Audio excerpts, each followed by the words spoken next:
radiosantarosa.com.pe. Rosa María Palacio ya se encuentra con el almirante Jorge Montoya. Adelante, Rosa María.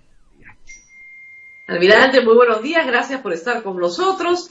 El almirante Jorge Montoya postula en el partido Renovación Popular, como ustedes lo ven ahí bien claramente, y es una persona que ha servido al Estado peruano durante muchísimos años como oficial de la Marina. Ya está en retiro y uno se pregunta, la primera pregunta, almirante, es ¿por qué volver al servicio público? Usted tuvo una cuota muy grande de su vida dedicada al país. ¿Por qué quiere regresar en un cargo que a veces no es tan noble como el de marino, sino como el de congresista? Bueno, el responsable de esto es Vizcarra. Cuando estuve observando las acciones que tomó durante su gobierno al inicio de la pandemia, me quedé espantado de la incapacidad de gobernar que tenía, así como los ministros que lo acompañaban, muchos de ellos que considerábamos profesionales expertos, no reaccionaron de acuerdo a las circunstancias. Muchos de los muertos se deben por unas malas decisiones tomadas y una falta de previsión, y un cero planeamiento para enfrentar la pandemia, que nos ha llevado a la situación en que estamos. Esa creo que fue el asunto más importante que me inclinó a continuar prestando mis servicios al Estado. Algunos candidatos, como el señor Nieto Montesinos, han propuesto que el COEN se haga cargo, ¿no es cierto?, de la dirección, logística, prestación de servicios, etcétera, de la emergencia. ¿Qué piensa usted de esta participación?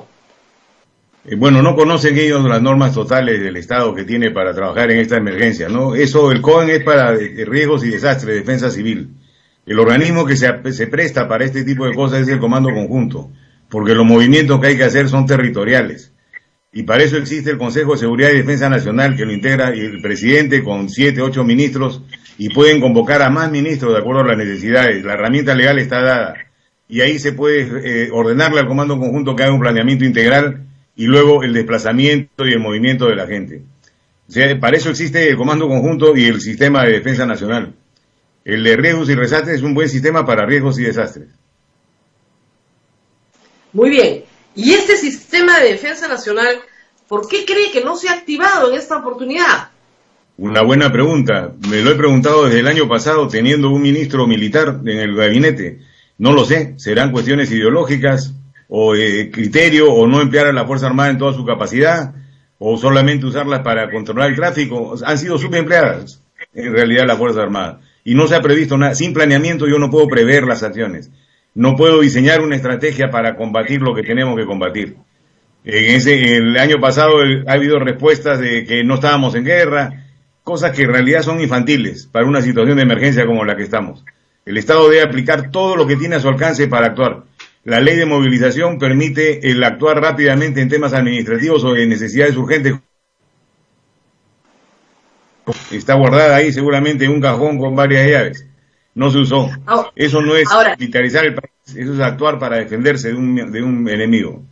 Claro, sin embargo, el enfoque de Vizcarra, que usted critica, sí ha sido un enfoque punitivo, ¿no? Autoritario, en el sentido de hacer cuarentenas larguísimas. Por ejemplo, a usted, que es mayor de 65 años, no lo han dejado salir a caminar más que una hora, le quitaron toda libertad del movimiento, me parece que hasta octubre. O sea, estamos hablando y los niños hasta diciembre. El enfoque ha sido más bien de castigo, de punición. Yo creo que ese enfoque es equivocado, pero la gente puede percibir que un enfoque militar es un enfoque punitivo también, de castigo. No, porque no conocen qué enfoque tendría la Fuerza Armada. Primero, que nunca hubieran mandado una cuarentena de esa naturaleza, porque nosotros conocemos la realidad del país. Sabemos dónde vive nuestra gente, que no tienen capacidad para encerrarse en un cuarto de 3x4 durante 3 meses. Eso es un asesinato, en otras palabras, lo que ha cometido el gobierno con la gente. Un abuso de autoridad, ¿no? Esa gente nunca ha estado en cuarentena, ha estado en la calle, ganándose el pan para el día siguiente. Las Fuerzas Armadas conocen la realidad del país y jamás actuarían de la forma como ha actuado Vizcarra. Ellas han sido empleadas en sus condiciones de control, vigilancia, en cosas muy leves realmente en el tema. No se ha aplicado en todo su poder y el potencial que existe. No solamente las Fuerzas Armadas, el resto del país. Acá hay que convocar a todas las instituciones, todas las que pueden prestar un servicio, ordenarlas. Cerraron los comedores populares cuando es una herramienta básica de nuestra gente. Imagínense.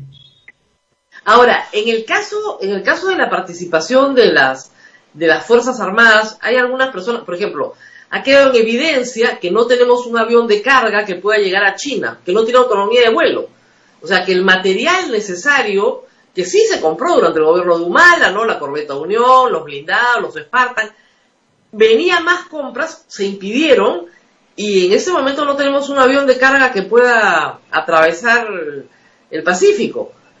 Es la miopía política de lo que son las Fuerzas Armadas. Las Fuerzas Armadas es lo que respalda a la nación en todas sus actividades y tienen que estar preparadas para cualquier emergencia, desde una guerra hasta una pandemia, como en este caso.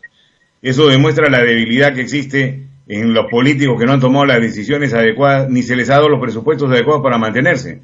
Usted sabe que le han recortado los presupuestos a las Fuerzas Armadas. Increíble. Van a desaparecerlas. En el caso de, digamos, de usted, que usted ha estudiado muchísimo, se ponen en estas situaciones cuando hacen ejercicios teóricos, una peste, una pandemia, ¿es parte de los ejercicios teóricos que se hacen de planeamiento? Fíjese, le voy a contar algo. La Secretaría de Defensa Nacional, que la recreó nuevamente el gobierno de Humala, en el año 2015, si no me equivoco, hizo el 2014, me podría equivocar, el general Longa era el que la presidía. Hicieron un estudio de prospectiva y en ese estudio de prospectiva salía la posibilidad de una pandemia en el corto plazo. Si eso hubiera seguido funcionando, se hubiera tomado las previsiones del caso. Estaba en el planeamiento. Estaba considerado como una posible amenaza. Sin embargo, el gobierno dijo, no sirve esto, lo desaparecemos, la redujeron a su mínima expresión, la pusieron adscrita a una oficina del Ministerio de Defensa. Esa es la irresponsabilidad política de nuestros políticos que son ignorantes en los temas de defensa. Sí, ¿no? Pero probablemente no saben o necesitan una mayor educación, es un problema. Y bueno, ¿por qué va en Renovación Popular? Usted ha podido ir en el partido que hubiera elegido, la verdad. ¿Por qué Renovación Popular? Voy en Renovación Popular en realidad por el líder de Renovación Popular, por Rafael López Aliaga. Analicé su situación, es un tipo honesto, un empresario de éxito, y que confluimos en muchas de las ideas que tiene. No necesitamos conversarlas a veces para pensar igual. O sea, eso fue lo que me hizo aceptar la invitación que me hicieron. Muy bien. Ahora, en lo económico se manifiesta que es un partido bastante liberal, ¿verdad?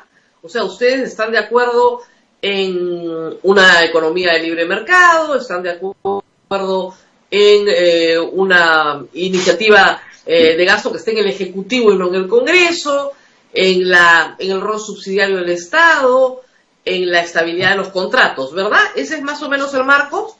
Correcto. Pero también nos preocupamos de las acciones regulatorias del Estado para evitar el abuso de la libre empresa, que se da en muchos casos.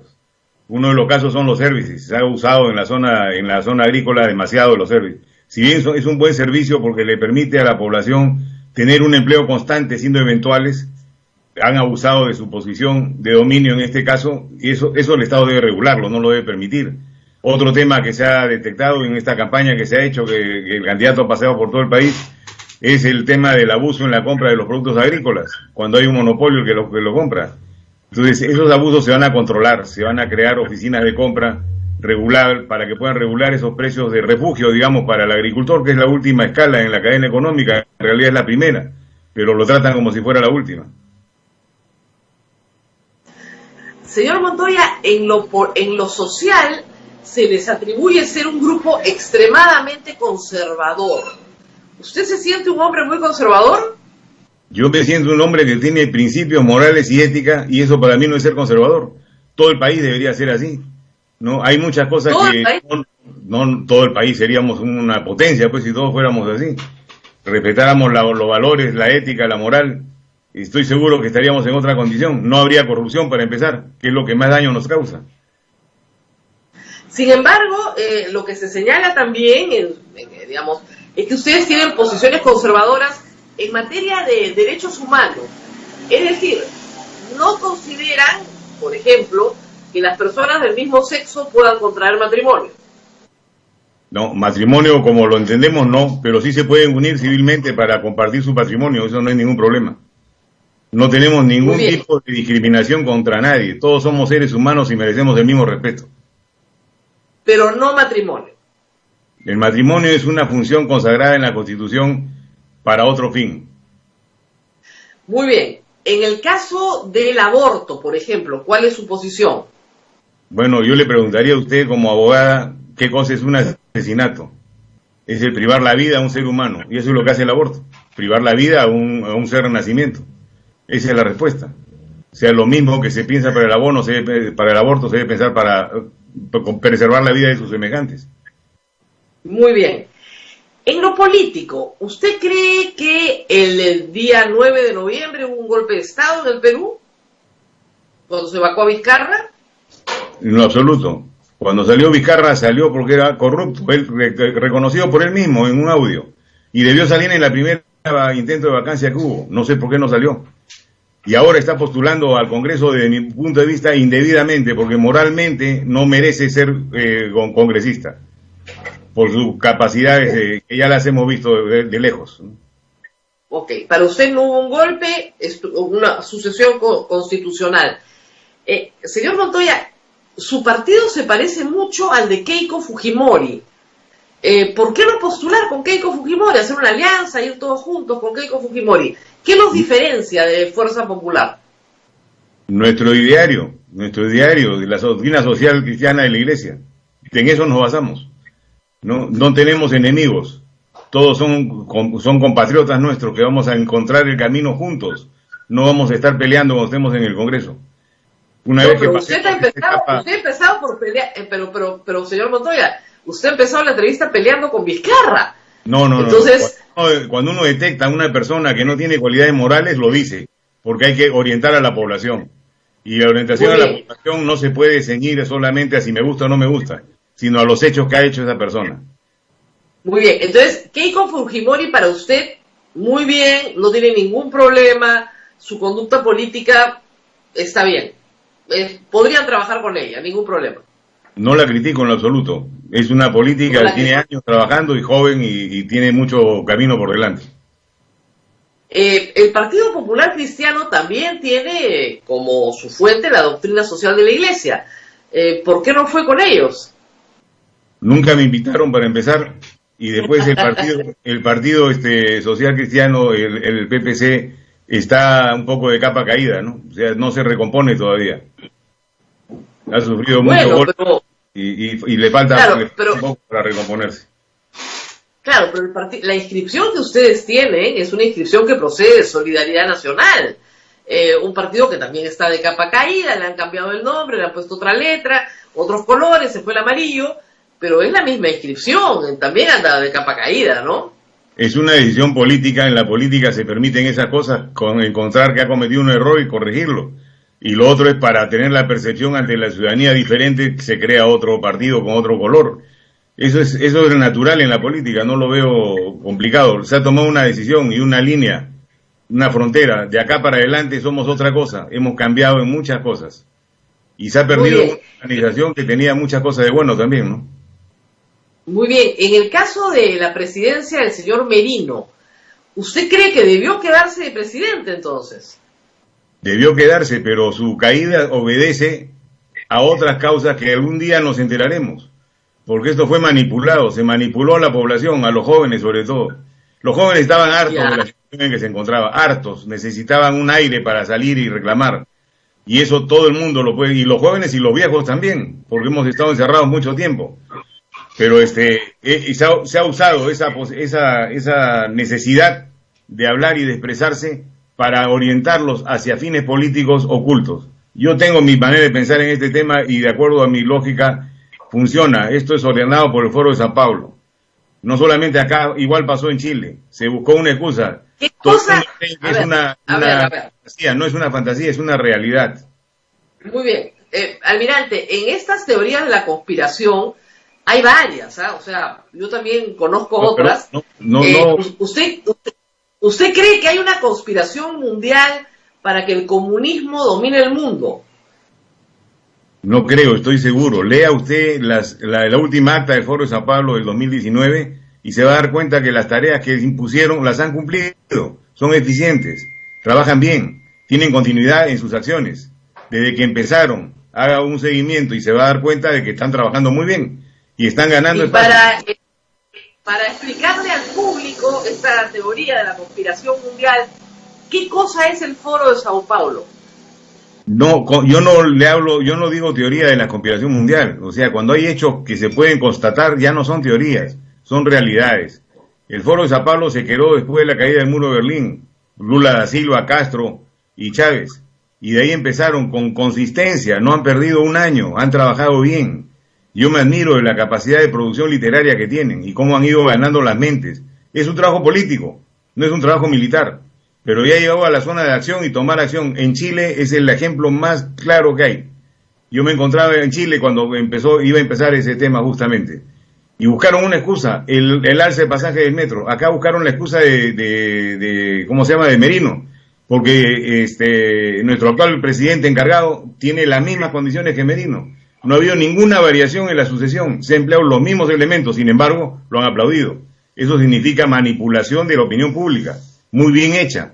Hay que felicitarlos y hay que aprender de ellos para hacer lo mismo, pero en sentido positivo. Ahora, señor Montoya, según su teoría, yo soy parte del Foro de Sao Paulo también. No. ¿Por qué va a ser parte del Foro de Sao Paulo? ¿Usted estaba de acuerdo con la marcha? Me parece que el señor Merino dio un golpe de Estado y ocupó arbitrariamente el poder y ha acompañado a los jóvenes y los he aplaudido por sus luchas. Entonces yo tendría que ser parte del Foro de Sao Paulo también. Hay gente que cree que sus objetivos políticos los puede cumplir de esa manera, o sea, no me molesta eso. Pero yo quisiera preguntarle por qué dice usted que Merino conspiró para hacer un golpe de Estado. Porque violó la Constitución, lo hemos explicado en este programa muchas veces. Y lo hizo no solamente, también como dice usted, con mucha efectividad, no solamente por los casos del señor Vizcarra. Desde que atacó la presentación para el voto de investidura de Cateriano, era clarísimo que iban por la vacancia de Vizcarra. Luego tenían que armar una excusa, que es lo que normalmente se arma. Exactamente igual como usted lo ha descrito. ¿Usted cree que Vizcarra salió por una excusa? ¿Usted cree que él no es culpable moralmente de lo que hizo siendo presidente? Eso lo tiene que decidir el Poder Judicial cuando termine su mandato. Muy bien que esto no es un juicio penal. Esto es un juicio político. Y ese juicio político define los políticos. Almirante Montoya, le comentaré que el presidente de la República no está sometido al juicio político durante su mandato. No hay juicio, no hay impeachment para el presidente de la República. Me equivoqué en emplear la palabra. No hay. Ni juicio político ni juicio moral. La verdad es que es una discusión constitucional que hemos tenido muy larga y detallada, y yo lamento que usted no vea el programa porque lo hemos explicado varias veces, pero aquí lo que hubo fue un golpe de Estado, pero justamente su respuesta le permite al público entender, porque esta es una línea divisoria en estas elecciones, los partidos que creen que aquí hubo un golpe de Estado, que están a la derecha y a la izquierda, y los partidos que creen que no hubo un golpe de Estado, que también están a la derecha y a la izquierda. Entonces, eso va a hacer que el voto popular, ¿no es cierto?, se defina, creo yo, con mucha claridad por aquellos partidos que creen que sí hubo un golpe de Estado, porque el 90% del país protestó por lo que consideró un abuso de poder. Pero ustedes son los que definen su estrategia, no yo. Un abuso de poder, pero empleando las normas que estaban en la Constitución, no empleó nada diferente a lo que estaba escrito. No hizo ningún movimiento para hacer el golpe de Estado. No ha sido un golpe de Estado para mí. Almirante Montoya, ¿qué le parece a usted indultar a Alberto Fujimori? ¿Estaría a favor? Me parece bien.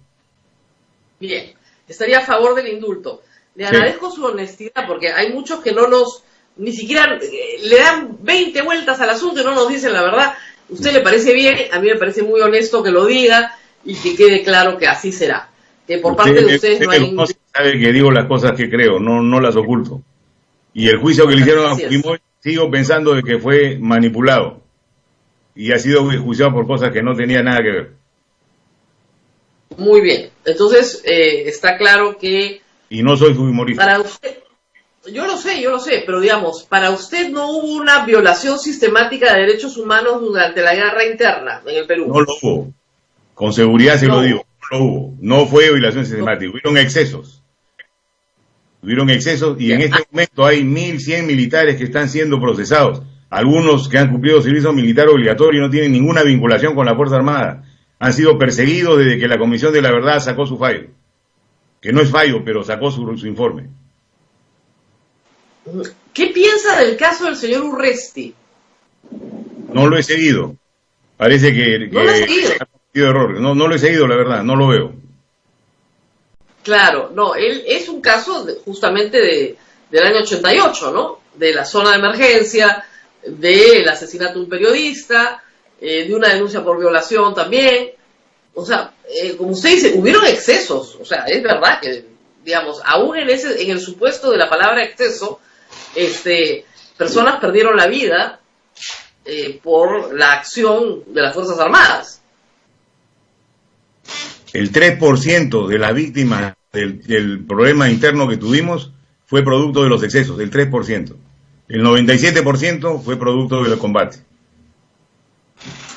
Muy bien, sigamos un poco. ¿Qué haría usted con el lugar de la memoria? Lo desaparecería. Lo desaparecería. Lo desaparecería. Para mí ese no es un lugar de la memoria, es un lugar donde levantamos la imagen del terrorismo. Y me parece eso fatal para la nación. Digamos, como dinamitar el edificio, ¿o qué haría? Lo cambiaría y lo convertiría en un museo de historia natural. Un museo de historia natural. Es muy interesante. Bueno, sí, necesitamos un museo de historia natural porque el de San Marcos en la avenida Arenales necesita una remoción. Pero yo dejaría el lugar de la memoria, ciertamente. Almirante, ¿qué haría usted por las Fuerzas Armadas? Porque me imagino que los oficiales que lo están escuchando deben pensar, bueno, si va a ser congresista, ¿qué va a hacer por nosotros? Tenemos puntos abiertos que tienen que solucionarse, que hasta ahora están en el aire, ¿no? Y eso me voy a dedicar a hacerlo. Uno es el tema de las pensiones. En el gobierno de Humala se cometió un gravísimo error cuando se hizo la consolidada de las remuneraciones del personal. Solamente la consolidaron a los que estaban en actividad y no a los del retiro. Eso significa que yo continuaba con mis 28, 32 conceptos que tenía de pago. Mi básico era 0.01 centavos. Eso continuó así. Y estuvimos peleando para que nos reintegren, nos consoliden la remuneración igual que lo de actividad porque estamos bajo la misma ley. Al final el Congreso sacó una norma y nos consolidaron. Y al día siguiente el gobierno puso una demanda de anticonstitucionalidad a esa norma. El tribunal hasta ahora no se pronuncia. Entonces, si se pronuncia de manera positiva, enhorabuena, no hay nada que hacer, ya quedamos consolidados. Si se pronuncia de manera negativa, buscaremos alguna ley para corregir ese error, ese grave defecto que tiene esa ley que dio Humala en su época. Ese es un punto. Pero, almirante, yo entiendo que un almirante en retiro tiene una pensión más o menos de 8.000 soles, ¿no? Que para las pensiones que paga el Estado, la verdad no está tan mal. Tenemos una estructura salarial que va de eso hasta 2.000 soles que tiene el que gana menos. Tenemos 20 y tantos grados en el camino, entonces por eso llegamos a esa estructura. Ahora, el personal subalterno está maltratado doblemente, porque su escala salarial va de 1.800, 1.900 cuando se reciben, a 2.500 cuando tienen 35 años de servicio después, y eso no funciona en ningún sistema. Esa es una de las cosas que tenemos que arreglar. ¿Le gustaría ser ministro de Defensa si es que gana el señor López Aliaga? No es una ambición que tenga directamente, se pueden hacer muchas cosas desde muchos sitios, y de donde esté las voy a hacer por la Fuerza Armada, no necesito estar ahí. Claro, pero digamos, a veces las propuestas que usted tiene dentro del legislativo son más de carácter ejecutiva, ¿no? O sea, la propuesta de pensiones, salarial, etcétera, con quien tiene que hablar es con el ministro de Economía y Finanzas, entonces probablemente sea mucho mejor que sea ministro de Defensa. Pero se tiene que concordar la ley, se tiene que buscar consenso primero, y eso se hace en el Congreso, y luego se viene el trabajo con el Ejecutivo. Es parte del sistema, o sea, no se puede anular. En todos los lugares hay que trabajar. En ambos lados. ¿Qué piensa de el servicio militar voluntario? Creo que fue un error cuando cambiaron la norma. El servicio que teníamos era servicio militar voluntario y obligatorio cuando no se cumplían las plazas. Y creo que deberíamos volver a ese sistema que es inteligente. Lo aplican muchos países. Se hace voluntario si uno completa las plazas, y si no, el Estado tiene la necesidad de protegerse y necesita gente para ese efecto y tiene que llamarla de manera obligatoria. Actualmente no hay posibilidad. Y se ha visto ya casos de emergencia donde no hemos tenido personal. Así es. Almirante, ¿qué piensa usted de la pena de muerte? Que podría ser un punto a considerar para los violadores y los corruptos que han ocupado cargos de funcionarios públicos en cargos elevados, presidentes, ministros. Es un tema para conversarlo en el Congreso. En eso coincide con Antauro Humala. No lo he escuchado hablar, pero si dicen lo mismo estaremos coincidiendo en ese punto. O sea, hay temas punitivas que yo no estaría de acuerdo con la pena de muerte, pero he visto tanta desgracia y he visto a tanto ladrón que no tiene sangre en la cara para seguir robando y presentarse como postulantes a cargos públicos que merecen una pena de muerte. Abel, ¿tenemos alguna pregunta del público? Porque hoy día nos vamos temprano, tenemos misa. Sí. A ver. Sí, Rosa María. Permítame, almirante, trasladarle algunas preguntas que hace el público, por favor. ¿Usted pertenece a la coordinadora republicana?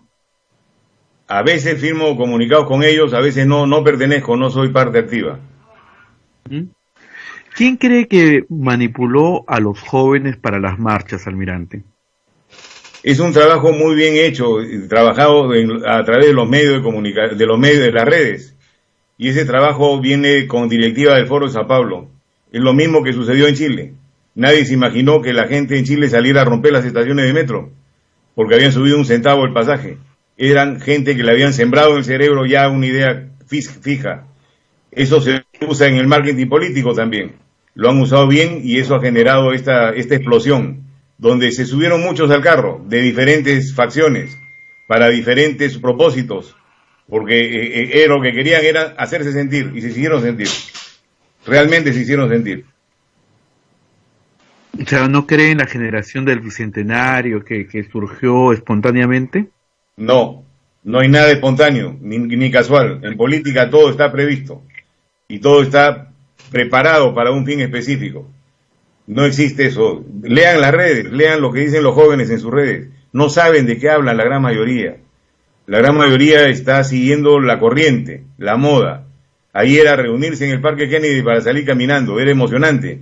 Muchos niños, mucha gente, muchos jóvenes han ido con la mejor ilusión y han sido manipulados porque había activistas que estaban metidos en la marcha que generaron todos los problemas y le echaron la culpa a la policía. ¿Usted está de acuerdo con la pena de muerte? Ya le pregunté lo de pena de muerte, pero, almirante, hay 2 chicos muertos. La culpa es de la policía. ¿Quién los mató? No fue la policía. La policía les disparó. ¿Quién fue? ¿Ya salió el resultado del informe, de la investigación? No, pero sí claramente. Hay un video. El grupo policial está identificado y la línea de comando también. Hay un video donde sale la granada, lo que le cayó al chico en la espalda, salió de la parte de atrás donde estaban los manifestantes. El otro sí no he visto el video, pero el que salieron y lo publicaron y ya lo sacaron de la red, mostraba esa parte. Lea usted en detalle en la reconstrucción, foto por foto, efectuada por IDL Reporteros. Está toda la reconstrucción. Cuando el fallo, IDL Reporteros no es el juez ni el fiscal. Cuando la fiscalía dé su informe, lo acataremos. Hasta ahora no lo ha dado. Y si fuera así, es parte del problema. No es que la policía fue la que asesinó a 2. El producto de esta manifestación desbordada generó 2 muertos. Eso es lo que tenemos que hablar. Y no restarle el principio de autoridad a la policía, que es la que tiene que defendernos. Almirante, muy bien, ¿usted firmó el acta de sujeción a Montesinos? No ha habido acta de sujeción a Montesinos. El que me diga que ha habido acta, que me la ponga de frente. Lo que hubo fue una lista de asistencia a la cual yo firmé y asistí a 3 reuniones, que fueron un almuerzo de camaradería después de la reunión oficial de informe de comando conjunto, en la cual éramos oyentes, no éramos participantes. ¿Estaría de acuerdo con un golpe de Estado militar en caso fuera elegido un presidente que se acerque al chavismo?